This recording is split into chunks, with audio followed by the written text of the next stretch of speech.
Quickly he packed his things with small things and then he runs away from home. Understand? And Jacob have never been out in the wilderness by himself. Now that night was very frightening, fearful night for Jacob.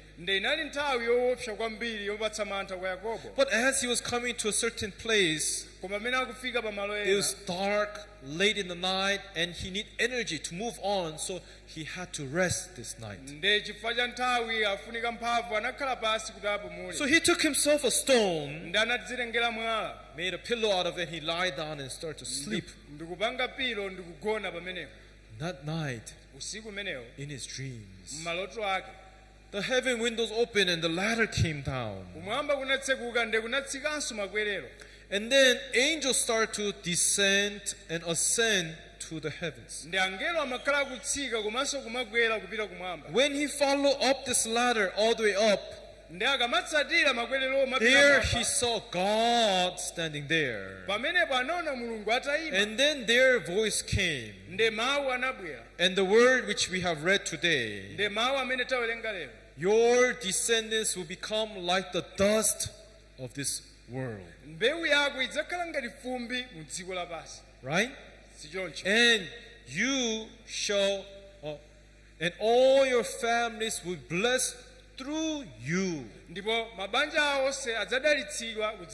All the nations and families will be blessed through you. Right? God gives these words of promise, words of hope to this Jacob. Understand? Now everyone, when this Jacob was running away, he was very fearful. After he meets with the heart of God, after he meets with the heart of God, he wakes up from his dream. What does he say?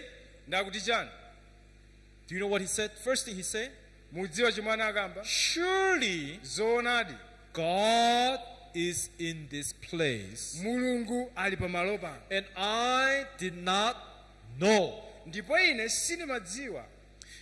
Look, is this not the house of the Lord? And he called this place what? Bethel. Right? He called this place Bethel, house of the Lord, where it becomes a central place of Israel. Understand? Everyone, what Jacob did not know, he was in fear. He was in troubled heart. Until when was he troubled? Until he meets with the what? The heart of God. But after he meets with the heart of God, all the troubles and worries that Jacob had,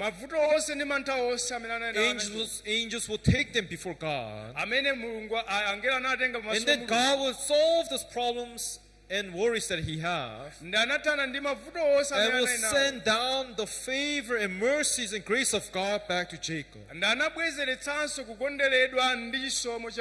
He understood that he came inside the promise of God. He understood that he became connected to the blessings of God. How did he do that? How? Did he hunt for games? Did he cook the savory food? All he has done was to listen to what his mother Rebecca was telling him to instruct him. Isn't that right? Right? That's all he has done.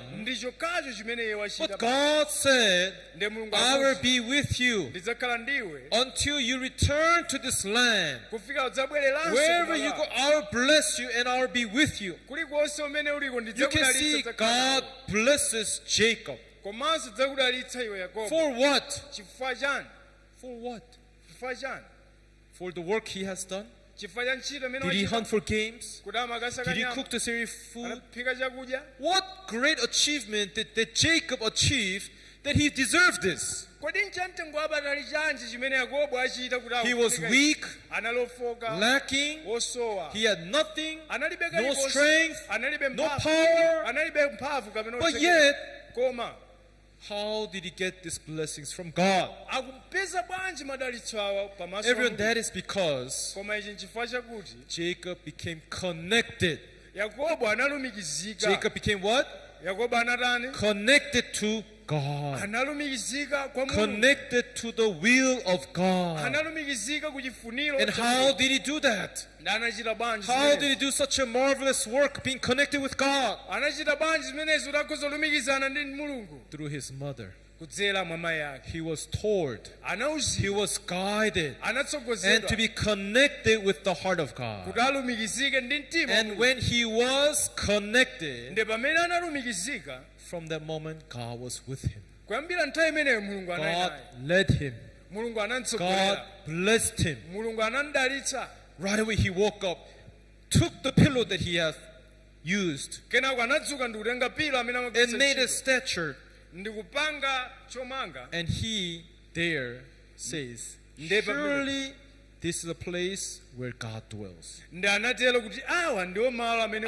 did not know. From the next day when he woke up, unlike yesterday when he was in fear and worries, he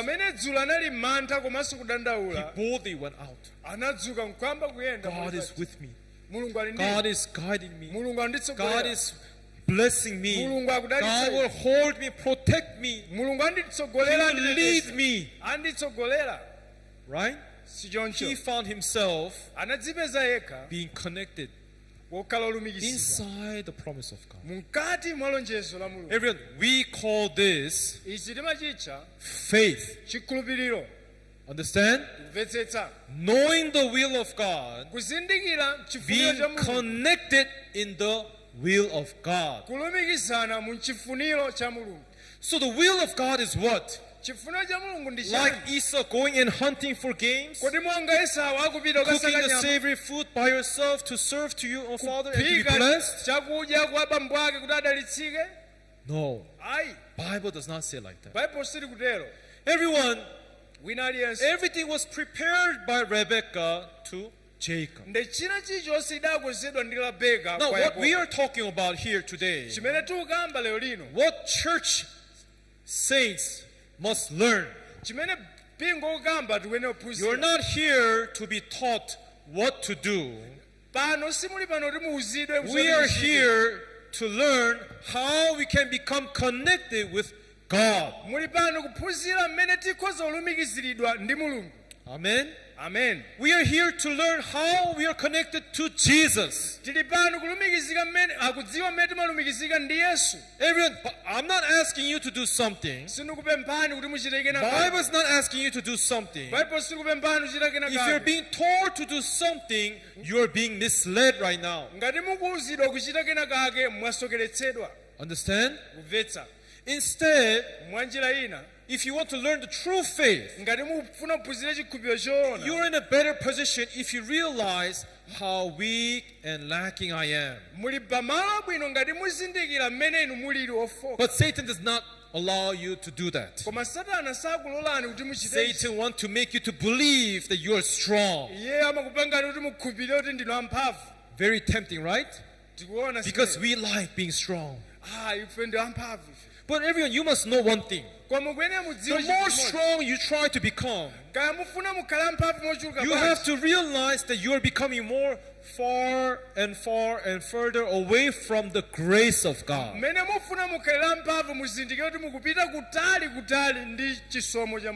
Understand? Understand? What is a spiritually strong? I myself do not commit sin. I pray well. I do things well. I can believe and serve God well. Is this spiritually strong? kodi moyo wauzimu okhala mphamvu ndi kuchita bwino mmoyo mwathu mmene tikukhulupirira? Ayi, that is not strong. Kumene kusukhala mphamvu. Everyone, it's not how strong I am. Si mmene ine ndilili wamphamvu. Realizing how weak and lacking I am. Kuzindikira mmene ndili ofoka. Yet knowing how I can become connected with God. Ndikuzindikira mmene ndingalumikizirane ndi Mulungu. Then just like Jacob, monga Yakobo, wouldn't God dwell where he is? Pamene angautsika pamene ali. Send down the angels and to ascend and to descend. Kukwera ndi kutsika kwange kufika kwa iye. To carry all my worries and problems to God, and God solve them, bring that back down to us. Kunyamula zovuta zonse kwa Mulungu kena kubwesa zochitikira kwa iye. Yes, no matter how weak and lacking I am, kaine ndinofoka ndosowa motani. Or one who knows how to be connected to God. Koma amene amadziwa amene angalumikizirane ndi Mulungu. You understand? You understand? That person is the one who is truly strong, everyone. Amen. Amen. That's why now let's look at Jesus.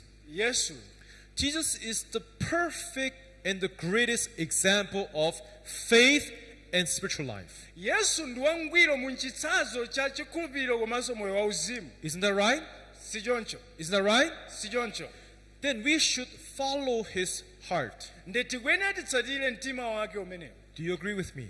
Do you agree? Yes, even Bible has commanded us, let this mind be in you, which is also in Christ Jesus. So how do we learn the Bible? We first must realize what is the true heart of the Christ. And whenever I speak about what is the heart of Jesus Christ, why is it that Jesus Christ was great? Why did God make every knees to kneel down before him? Why did God call him wonderful? Why did God call him the King of Kings? Because he had a very special and very precious heart of God. You understand? Do you understand?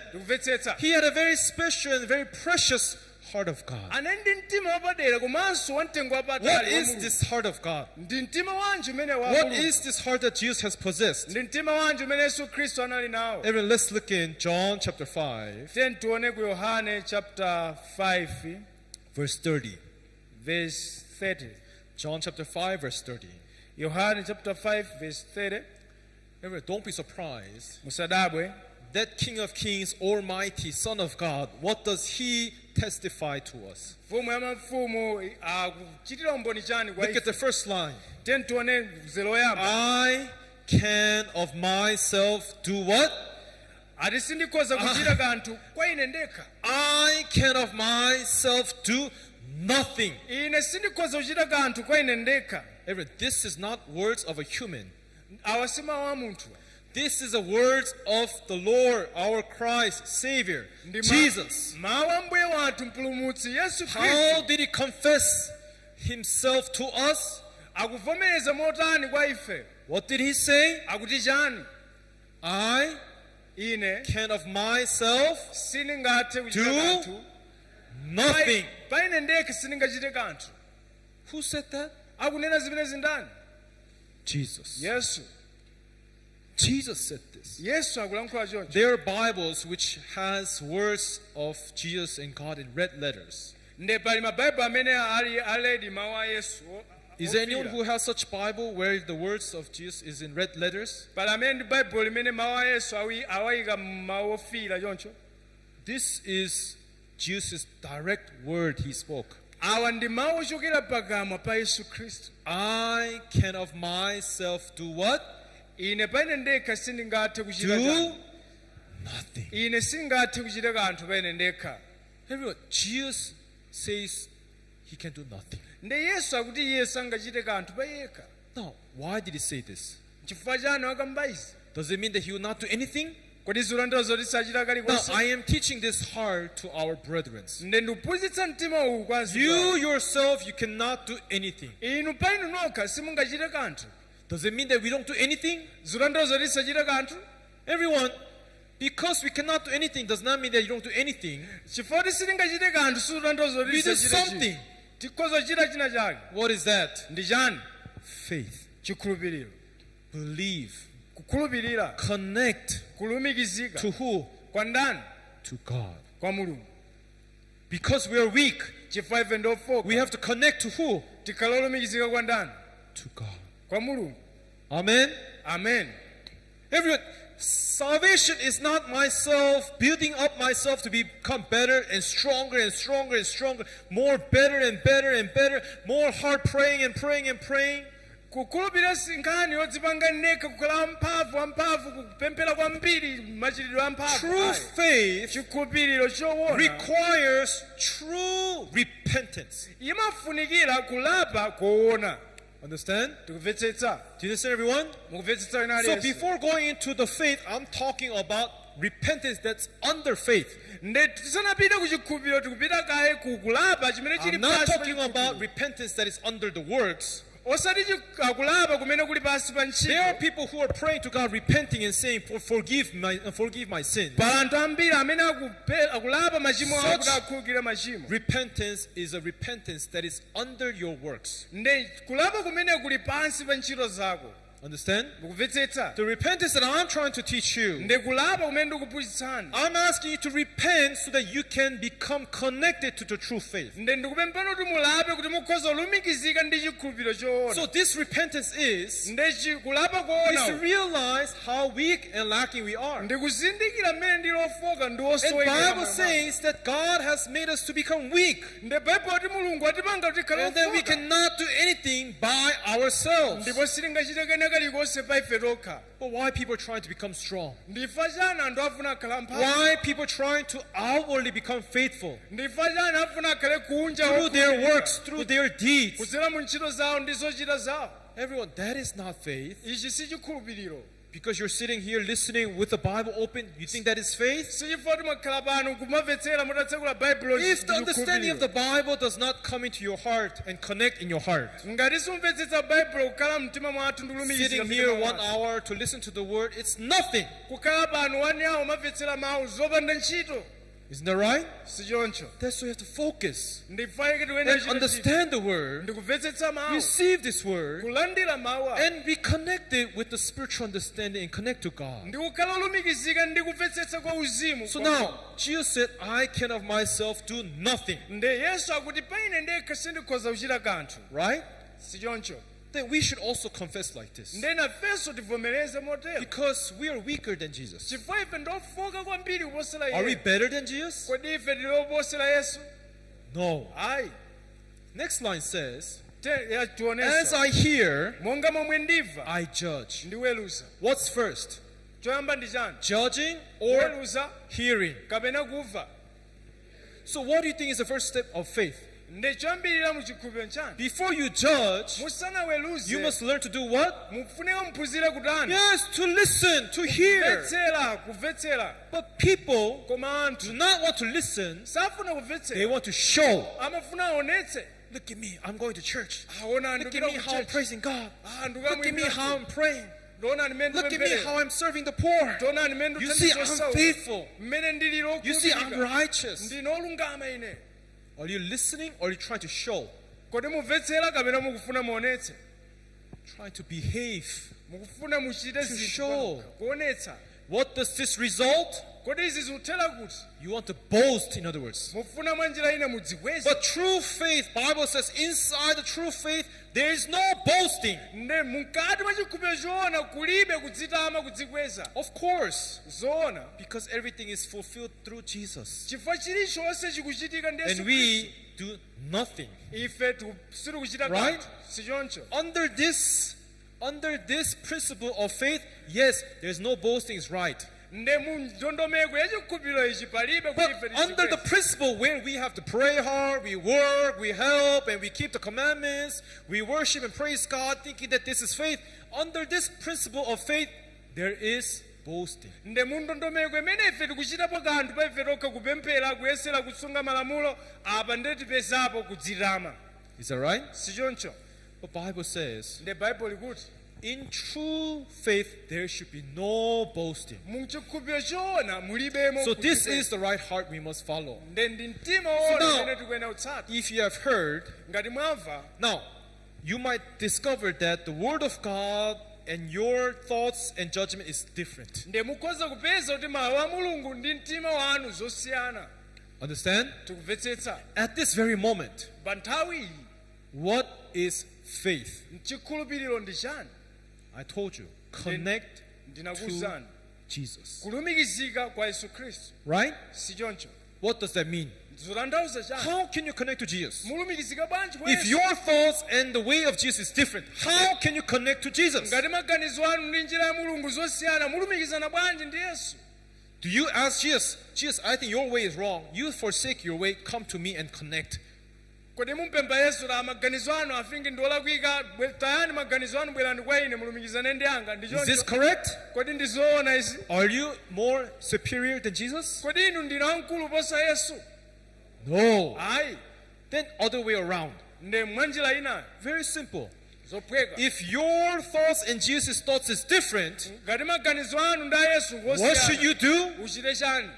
Simple. You cannot ask Jesus to forsake his thoughts. Simungampemphe Yesu ataye So what do we maganizo do? anu. Muchite chani? We forsake Ife tikutaya my thoughts maganizo anga and accept Jesus' ndikulandira thoughts. maganizo a Yesu Khristu. Amen. Amen. Then, Choncho as you are being guided with his words, pamene mukutsogozedwa ndi is mawu with ake, his ways, mawuwo njira with yake his plans, ndi ndondomeko yake, this will make you come closer and closer and closer to God. izi zopangitsani kubwera chifupi ndi Mulungu. Amen. Amen. Everyone, Wina that is yes. how we come inside faith. Umu ndi mmene ife timabwerera To be mkati mwa connected chikhulupiriro. with God. Kulumikizana ndi Mulungu. That's why Jesus is presenting this heart to us. Ndi pali yake Yesu akutipasa mtima uwu. Even myself, I cannot do anything. Ngakhale ineyo I can do nothing. ndekha So that's why I hear ndivake and then I ndimamva judge. kenako ndimaweruza. And my judgment is righteous. Ndipo chiweruzo changa ndi cholungama. Because I do not seek my own will, Chifukwa kuti sinditsata chifuniro changa but the will of my Father who sent me. koma chifuniro cha Atate wanga cha Iye amene anandituma. You're learning something very important right now. Tikuphunzira china chake chofunikira kwambiri. We must not Ife sitikuyenera seek for my own will. kutsata chifuniro changa. Understand? Kumvetsa. In the year 2021, Mu chaka cha 2021, brethren, abale, let us only seek and focus to what is will of God. tisakesake ndi kuyika chidwi chathu pa chifuniro cha Mulungu. Amen. Amen. Verse 31. Verse 31. If I bear witness of myself, my witness is not true. Ngati ndichita umboni wene ndekha, umboni wanga suli woona. Now, many people want to do good things Anthu amafuna achite zinthu zabwino. because the good behaviors Chifukwa makhalidwe will abwino prove them that they are righteous. ziyapanga kuti aoneke kuti iwo ndi olungama.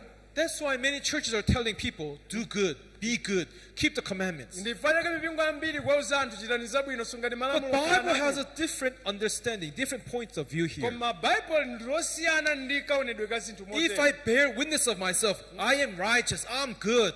Ngati ndichita umboni wene ndekha ndine olungama ndine wabwino. Why? How are you good? Wakhala bwanji wabwino. Because Pastor, I go to church, Ndimapita I church, pray, I ndimapemphera, worship God, I ndimalambira, sacrifice. ndimapereka Well, chakudya, in my life, I volunteer, I pay ndimadzipereka, offerings, I'm a Sunday school ndimapereka, teacher, I'm a ndimapereka, praise team, I'm a ndimathandiza, chorus team, I'm ndimachita a zambiri. elder, I'm a pastor, I keep the commandments, I pray for ndimasunga forgiveness. malamulo, ndimapemphera All chikhulupiriro. the behaviors. Zonsezi makhalidwe osewa. This is witness of who? Uwu ndi umboni wa ndani? Myself. Wa ine ndekha. There are people, how are you saved? Nde wapulumutsidwa bwanji? Pastor, I go to church, I I know I go to pray, I church, worship God, I keep the ndimapemphera, commandments, I ndimapembedza, pray for forgiveness, I ndimapemphera repent, I chikhulupiriro, cry, ndimapemphera, I speak in tongues, blah, blah, blah, blah. ndimasala, ndimathandiza anthu. This is witness of who? Ndi umboni wa ndani? Myself. Wa ine mwini. Right? Si choncho. Bible says, Bible ikuti if I bear witness of myself, ngati ndichita umboni wa ine ndekha my witness is true or not true? umboni wanga ndiwoona kapena soona? Not true. Soona.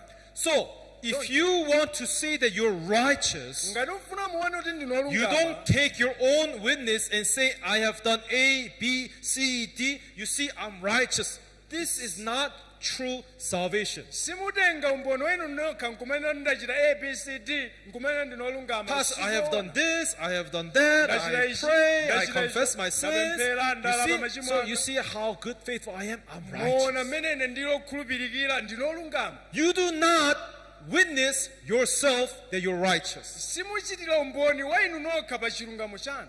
Understand? tikumvetsetsa. If you're witnessing yourself, if I ask you, how are you saved? And you ask your question to yourself. ndengati muchitira umboni wa inu nokha mwadzifunsa And if the only answer is, I have done this, I have done that, I have gone to church, I've been church in 10 years, 20 years, I've been serving like this, that, like that.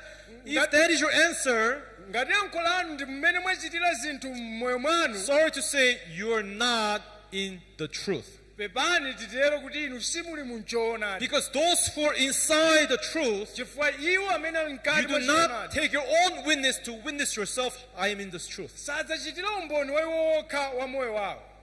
Understand? tikumvetsera. Do you understand? tikumvetsetsa. That's why I often say, Pastor Kim, I am not a good pastor. nde nthawi zina ndimatero kuti ine sindina m'busa wabwino. That I'm evil pastor. nde nditero ndinoyipa kodi I'm not good. sindina wabwino. But what I do, koma imene machita because I'm not good, chifukwa sina my wabwino, judgment, chiweruzo changa, my characteristics, makhalidwe anga, my thoughts, maganizo anga, my ways njira zanga are not good. si zabwino. So how I live, nde ndimakhala bwanji? I ask Jesus, nde ndimamfunsa Yesu, God, Mulungu, what is good to you? kodi chabwino ndi chani kwa inu? Do you understand? kumvetsetsa. What is good to you? kodi chabwino ndi chani kwa inu? And that is what I follow. ndi chimene ine ndimatsatira. Understand? kumvetsetsa. Here at verse 32, verse 32, there is another who bear witness of me. wochita umboni wa ine And I ndine. know that the witness which he witnesses of me is true. ndipo ndidziwa kuti umboni umene iye andichitira ine uliwona. Jesus is right now teaching us this heart. nde Yesu pano aliphunzitsa mtima There is someone else who is testifying, I know you. nde pali wina amene I know you. ndikudziwa iwe. And I'm going to tell you that you are this. nde You ndikuwuza are iwe that. ndi wachonchi ndi wachonchi. Understand? tikumvetsetsa. Then people who embrace this, kwa anthu amene akugwira izi, you don't embrace your own witness, you embrace the witness of another. sumagwira kapena olandira umboni wako iwe koma utenga Jesus wa says wina. that is a person who is true. akuti ameneyo ndi aliwona. Jacob, Yakobo, right? si choncho. Oh, I don't deserve to be blessed. ine sinoyenera Oh, if I say that I'm firstborn, I'll become a liar. ndikati noti wambabadwa And it's not a blessing, it will be a curse. molo modalitsika ndikatembereredwa. He said this to his mother, amakamba izi kwa mai right? yake. And he denied, I cannot lie to my father and say that I am the firstborn. ndamakana sininganame kwa bambo anga kuti ine My name is ndiwambabadwa. Jacob, how can I say that I am Esau? ndine Yakobo ndinena bwanji ndine Esau. It's not, it was, the lie will be revealed and it's not a blessing, it will be a curse upon me. ndebodza ali uwonekera kenako malo madalitso nditembereredwa. What did Rebecca say? nde Rebeka kuti chani? My son, mwana wanga, let the curse be upon me. ngati mtembere kale pa You ine iwe just obey my word and go. mvera mawu anga ndipo pita. Amen. Amen. Everyone, this is the heart that we must learn inside the church. uwu ndi mtima umene tikuyenera kuphunzira mkati mwa If mpingo. you want to learn the true faith, ngati mwakulandira mwaphunzira first we must learn this heart. tikuyenera tiphunzire mtima uwu. To forsake my ways and my thoughts, kuti njira zanga ndi maganizo and to anga combine my heart with Jesus' heart. kulumikiza mtima wanga ndi mtima Not wa to Yesu. judge by myself, osaweruza pa ine ndekha to how I hear mmene ndimamvetsera following this judgment. kutsatira chiweruzo How changa that person witnessed me, mmene ndikuchitira umboni believing pa this ine. witness. ndi izi kapena izi. That is true faith, everyone. koma ichi ndi chikhulupiriro choona kuti wina achitira umboni za ine. Do you understand? ndikumvetsetsa. Now, today we read Hebrews chapter 9. lero tinawerenga Hebrew chapter Already 9. time has gone by a lot. nthawi yapitanso. Now, Hebrews chapter 9, where we read verse from 20, pamene tinawerenga kuyambira verse 20.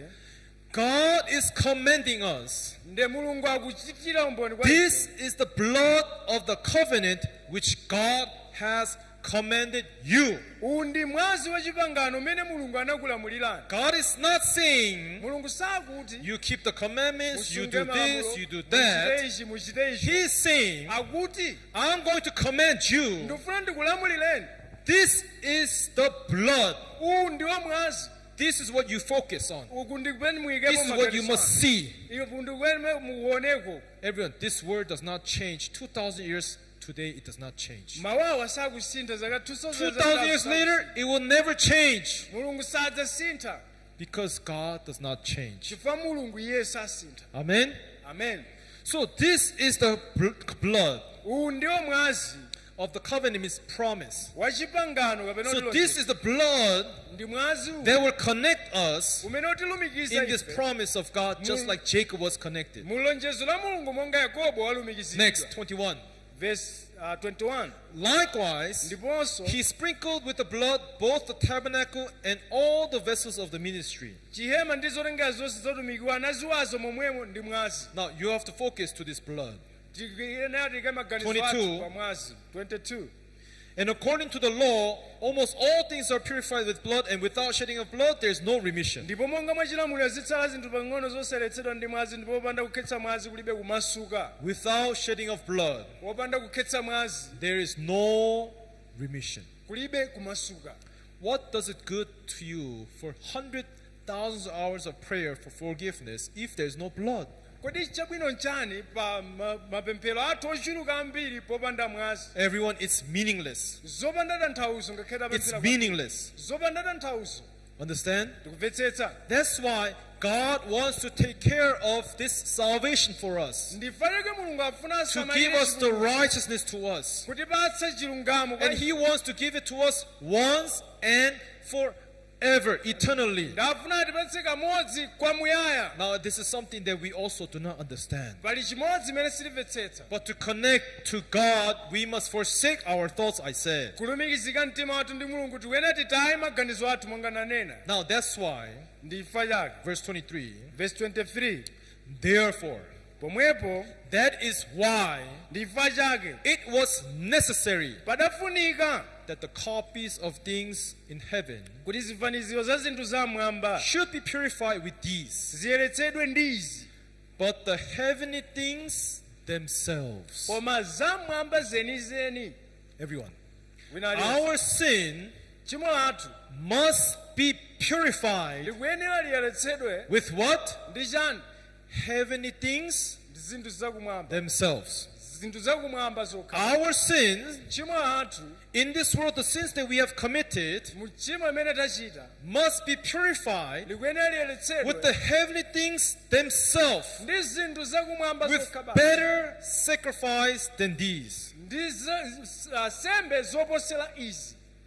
Everyone, nothing in this world, palibe mu dziko ili no sincerity, kaya kudzipereka no truthfulness, kaya chilungamo no kuona. other valuable things in this world palibe china chilichonse cha can match mphamvu to the things of heaven. kuposera mu zinthu zakumwamba. Understand? kumvetsetsa. That's why ndifa chake God decided to choose mulungu anasankha the most precious heavenly thing. chinthu za mtengo wapatali zakumwamba. Today, what is the title of our message today? nde mutu wathu wa lero ndi chani? Greatness ukulu of Christ's sacrifice. kukula kwake kwa sembe ya Khristu. That's why God chose the most valuable, most worthy, most precious thing in heaven, and that was what?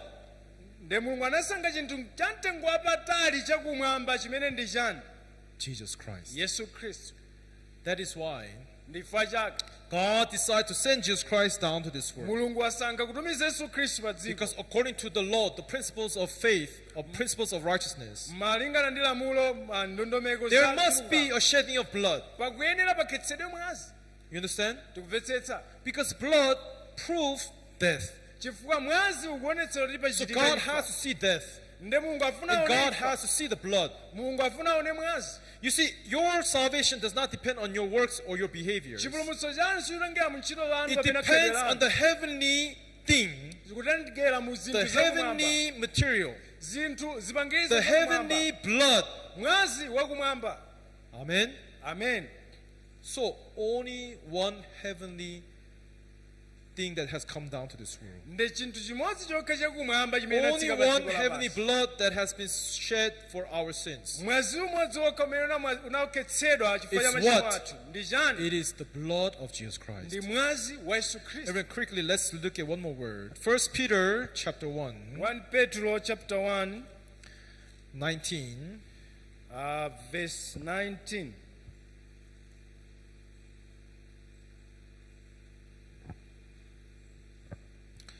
Let's first,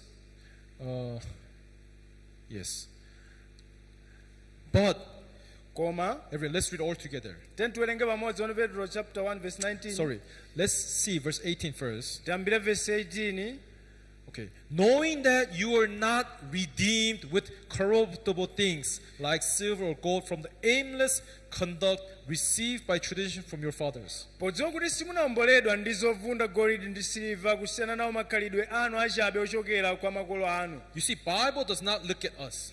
Nde Bible sili kuyang'ana Your aimless conducts, Bible does not look at us. makhalidwe athu achabe. Bible sili kuyang'ana Which zimene we receive from the traditions of our fathers. zimene timalandira ku makolo Traditions athu of our believers in this Bible. kwa anthu okhulupirira ena otero. God says those aimless conducts is not what I will see. Kunoti makhalidwe amene achabe samene And you cannot be redeemed by ndipo this. sitingawomboledwe ndi izi. Verse 19. Verse 19. Let's read all together. Tiwerenge tonse pamodzi. Ready? Pamodzi. Begin. Tiyambe. But Koma with ndi the mwazi precious watengwa blood mwazi of Christ, wapatali, as a mwana wa lamb mwana without wankhosa, blemish, without wopanda chilema, wopanda spot. banga. Every Bible says, Bible likuti with the precious blood of Christ, ndi mwazi wa mtengo wapatali wa Khristu. where should we put our focus? Tiyenera kuyika maso The athu heavenly thing, mu zinthu zakumwamba, the heavenly sacrifice, nsembe yakumwamba, the blood of Jesus Christ. mwazi wa Yesu Khristu. Amen. Amen. Amen. Amen.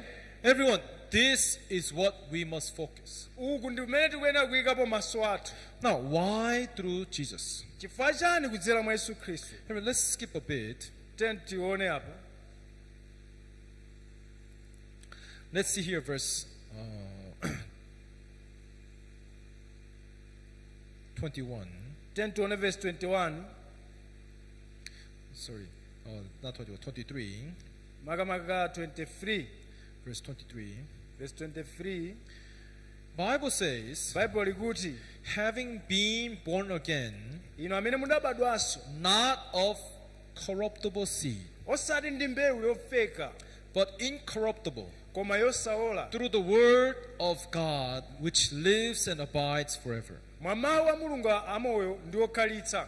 Now, Bible says true salvation Chipulumutso choona is not through aimless deeds and aimless conducts, not by behavior. si makhalidwe achabe kapena machitidwe We believe in the work of Jesus Christ. ife timakhulupirira mu ntchito ya Yesu Khristu. And now we were not in the same time as Jesus. Nde sitili mu nthawi ngati ya Yesu But Khristu. we can also be born again today Koma tikhoza kukhalanso obadwanso because lero. we are listening chifukwa to tikumvetsera his work which has been fulfilled for us. ntchito yake imene anakwaniritsa. Remember, Jesus says, I of myself can do nothing. As I hear, I judge. nde monga Yesu anena kuti pa yekha sangachite kanthu monga amva amaweruza. God has prepared his gospel so that this message of God, truth, will be spread years and years and years after until the ends of this world. Nde Mulungu akonzekeretsanso uthengawo kuti ulalikidwe kula mzaka ndi zaka kufika kumapeto. That's why- Chifukwa chake Now, being connected, how? Listening to his words kulumikizika ndi pamene ndimvetsera mawu and ake. discovering the heart of God. Ndikuzindikira mtima wa Mulungu. Bible says if you want to be born again, Bible kuti ngati ufuna kukhala obadwa meaning that free from your sins, kukhululukidwa tchimo you lako. must be born not of corruptible seed, Ati musakhale obadwa monga mwa mbewu but yofeka incorruptible, koma yosafeka through the word of God. kudzera mawu a Mulungu. Right? Si choncho. Word of God is what does not die, it abides forever. Mawu a Mulungu sakufa kapena wonongeka. But now this explains verse 24. Nde kukamba verse Unlike the 24. word, all Monga flesh is like grass, and all the glory of man as a flower of the grass. anthu onse akunga udzu ulemerero wawo onse ngati duwa la udzu. Unlike this word, Mosiyana ndi the seed that is incorruptible, mbewu imene ili all yosafeka. flesh means humans. On contrary to Jesus and the Word of God, we are like grass and flowers. Grass withers and its flowers falls away. Is that right? Is that right? So it's comparing. So I'm telling you, our saints, don't look for faith in your behaviors. Look for the true faith and salvation inside the Word of God. Amen. Amen. Verse 25. Verse 25. But the word of the Lord endures forever. And now this is the word which by the gospel was preached to you. Amen.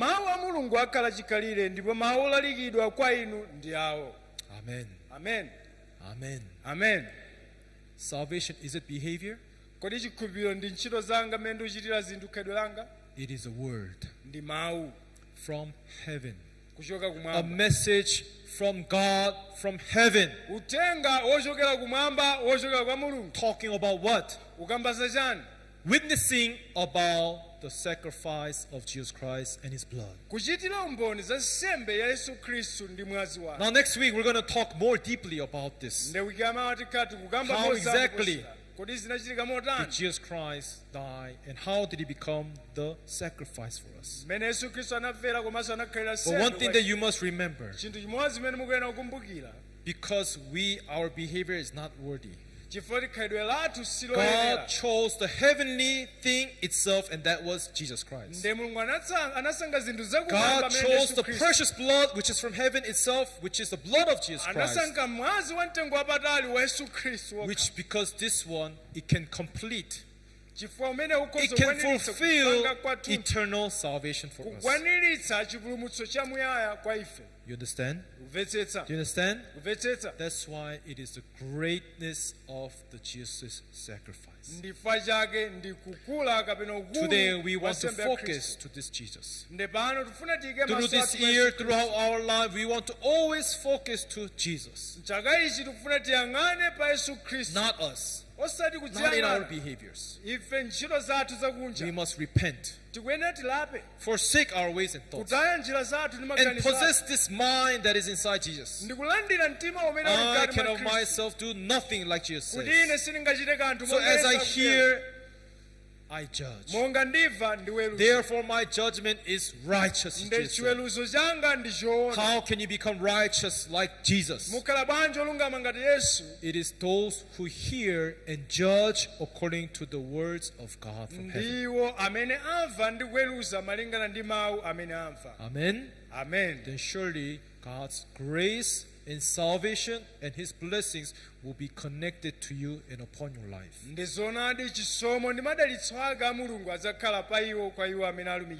Today up to here, let's pray. Our Heavenly Father God, thank you for giving us this time. Lord, we ask you that you may guide every one of us here, and all those out there who are listening to the word of God, to realize a true important cause, that is to forsake our ways and thoughts and to be connected to Jesus. Connect through the word. Lord, if anyone out there still relies upon his own deeds, his own behaviors, he cannot discover the true grace and blessings of God. So we ask you that you may guide each and every one of us here to